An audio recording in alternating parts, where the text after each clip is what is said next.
General goes on trial for genocide 40 years after Guatemala's bloody civil war. ISIL indigenous authorities attend the hearing where survivors of the civil war testify in the ISIL genocide trial at the Supreme Court in Guatemala City, Guatemala, April 8, 2024. CNN. Juan Brito Lopez was in his mid-20s when soldiers rushed into his home in the village of Pexla, nestled in Guatemala's western highlands. He escaped, hiding in the wilderness, but could not save his wife and 4 daughters.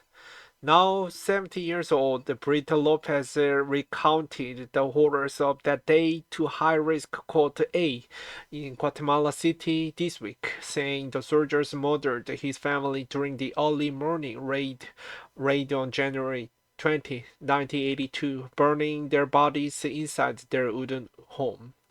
Their deaths took place in the middle of the Guatemala's 36-year-long civil war as a series of US-backed military government cracked down on leftist levels across the country.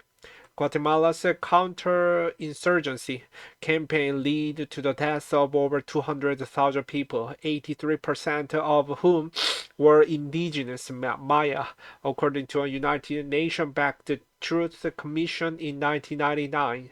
Decades later, the bloodshed is being relived in the high-profile trial of the former head of the Guatemala's army, Manuel Benedicto Lucas Garcia, in the months-long process that is expected to see more than 150 witnesses, 30 survivors of the sexual violence, and dozens of the forensic experts give testimony.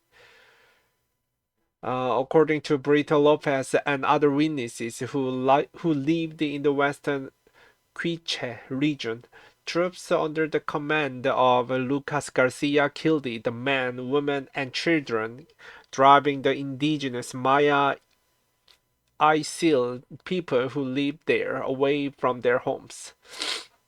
Retired General Benedicto Garcia, 91, is seen in the screen during a video call from the ward of the military hospital where he is being held during his hearing at court in Guatemala City on April 5, 2024. The former laborer, who sometimes broke into tears during his testimony, spoke in front of the large screen broadcasting Lucas Garcia's impassive figure. Lucas Garcia participated in the proceedings via video link from the military hospital. The retired general has been indicted for genocide, crimes against humanity, forced disappearances, and sexual violence against the Maya Isil people, according to the organization representing the victims, the Association for Justice and Reconciliation. The AJR accused him of ordering more than 30 massacres and destroying 23 villages in the Maya Isil region, causing the deaths of at least 1,771 people when he led the army between 1981 and 1982. During the tenure of his brother, President Fernando López Lucas Garcia. The former general has denied the charges, with one of his lawyers telling the court last week that Lucas Garcia will recast a cuter sentence with immediate freedom. CNN has attempted to contact his legal representation for comment. The trial is among several important war crime proceedings since the 1990s that has been attempting to address the atrocities during the Civil War, which ended in 1996. The proceedings have stuttered over the years, some producing groundbreaking results. including the first time a Guatemalan head of the state was put on trial. In 2018, a Guatemalan court ruled that the army committed the act of genocide, but no one was convicted. Human rights organizations and the Mayan victims of the wartime massacres have been increasingly frustrated by the slow road to justice, especially when the alleged perpetrators and other victims begin dying of old age.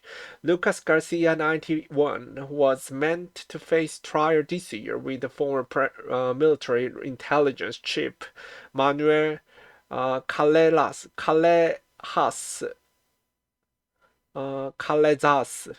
Both men were convicted in 2018 of aggravated sexual assault, crimes against humanity, and forced disappearances, and given a 84-year prison sentence. Callejas why Callejas was deemed unfit to stand in this current trial as he is suffering from dementia, said Jesus Silvio, acting president and legal representative of AJR, told CNN. Scorching the Earth campaign. The bloodshed during the Civil War increased dramatically under President Romero Lucas Garcia's regime, 1978 to 1982, according to the report by Human Rights Data Analysis Group, which saw what had been a selective campaign against guerrilla sympathizers turned it into a mass slaughter. Under his rule, that is when the Scorched Earth campaign against the indigenous communities of Guatemala really picked up. Joe Miley Burt, a senior fellow of the Washington Office on Latin America who is expert on human rights and transitional justice in Guatemala, said, the period that soldiers and paramilitary forces execute the Mayan authorities, tens of thousands of people were forcibly disappeared and the entire villages were burned to the ground. UN back, the Commission for Historical Clarification report found that between 1981 and 1983, a period when Lucas Garcia helmed the military, the Guatemalan state committed an act of genocide against the 5 Mayan groups, including the Ixil people. The army said it was counting a leftist insurgency, but the report found the state deliberately magnified the military threat of the insurgency and, in the majority of cases, intentionally exacerbated exaggerated the connection between the Mayan communities and the guerrillas. Racism was component behind the violence, the report said, as it also concluded that the undeniable existence of the racism expressed repeatedly by the state as the doctrine of the superiority explains the brutality with which military operations were carried out against hundreds of Mayan communities. During the country's ongoing civil war, Guatemalan Army General Benedicto Lucas Garcia points to the map at the military garrison, Santa Cruz de Cruce, Guatemala, January 1982. Burt said that this expression of racism is extremely profound, and its knock and effect are evident in Guatemala today. During a separate genocide trial in 2013, which led to the conviction of dictator Apelline Rios Montt, Burt, who was observing the proceeding in person, saw supporters of the general spray perfume on seats that had been set on by indigenous people. Today, Guatemala's indigenous communities account for more than 40% of the country's population, but their participation in public institutions and public life is certainly smaller in comparison to their size, said Tiziano Breda, a Latin American expert at the Armed Conflict Location and Event Data Project of the deep inequalities that remain in Guatemala. Infrastructure and services in areas mostly habited by the indigenous population are very dire, and the fact that there are 22nd Mayan languages in the country and there are almost no signs in the capital in those languages are telling. He added. 1 million people became refugees due to the civil war, and today inequality has made the Central American country one of the highest source countries for migrants encountered at the U.S. borders, many of whom come from rural areas largely populated by indigenous Guatemalans. Delayed justice. It took post-conflict Guatemala years to build up capacity in its judicial systems.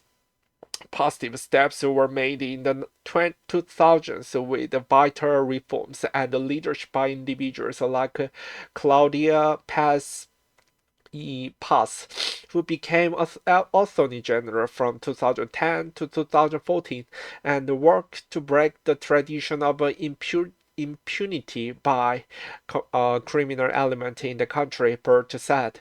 International actors like the UN backed the International Commission Against Impunity in Guatemala, assisted in hundreds of convictions, trained prosecutors, and has been attributed for helping reduce the country's homicide rate.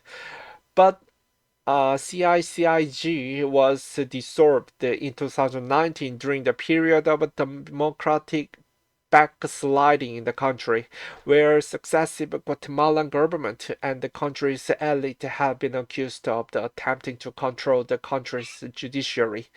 Dozens of prosecutors and judges fled to the country. Those who remain have reported privately about receiving death threats, say experts. The system is so copied.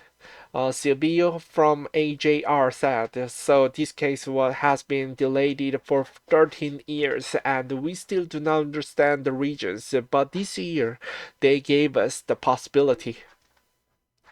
The survivors from the Civil War gathered outside the Supreme Court prior to the hearing in the exile genocide trial in Guatemala City, Guatemala, March 25, 2024. The issue was not building a case, but it was overcoming a fear of going after some of these people, some of the most violent operators in Guatemala's military regime, who maintain connections with the armed actors and their own network of violent people. Will Freeman, fellow for Latin America Studies at the Council on Foreign Relations, said. Siena has reached out to Guatemala's prosecutor's office and the Department of Justice for comment. The country's current president, Bernardo Arevalo, an anti-corruption figure who defied the odds and won the election last year in the landslide victory, has promised to empower the judiciary. He has been constrained by the public ministry led by U.S.-sanctioned Attorney General Consuelo Polas that has made 2 requests to withdraw his immunity, and he is accused of attempting to disqualify the result of his election. Guatemala's Attorney General's office hasn't responded to CNN's multiple requests for response to this accusation. The victims' advocates hope the trial will bring a measure of accountability to those who perished during the war, but the time is running out, said Michelle Liang, who has been monitoring the trial as an international accompanier for the network in solidarity with the people of Guatemala. Lucas Garcia's team has been deploying tactics of delay to basically try to wait out the witnesses. She said they know that Other witnesses are getting old, and already more than 40 witnesses have passed away. CNN has repeatedly attempted to reach out to his public defender and his private attorney. When the trial was due to start the end of the March, Lucas Garcia's lawyers announced their resignation. He ended up using a public defender who needed 5 days to familiarize herself with the case, according to the law, pushing proceedings back to April 5th. During Brito Lopez's testimony this week, he admitted to not being able to remember some details like the age of his wife when she was killed or the names of some of the 66 villagers he said were killed in his village. What remains clear is the trauma of that period, where he was too devastated to collect the remains of his family members. I couldn't stand the sadness, she said. I fainted, so others collected the ashes. Another victim, Catalina Chell, told the court about the days she spent in the mountains in January of 1981. She was hiding from soldiers who had rounded up her neighbors and killed them in the house used to store corn, she said. Now, more than 40 years after that date, she is no longer in hiding. Dressed proudly in traditional dress, she made her testimony feet away from the screen broadcasting a live feed of her village's alleged tormentor, Lucas Garcia.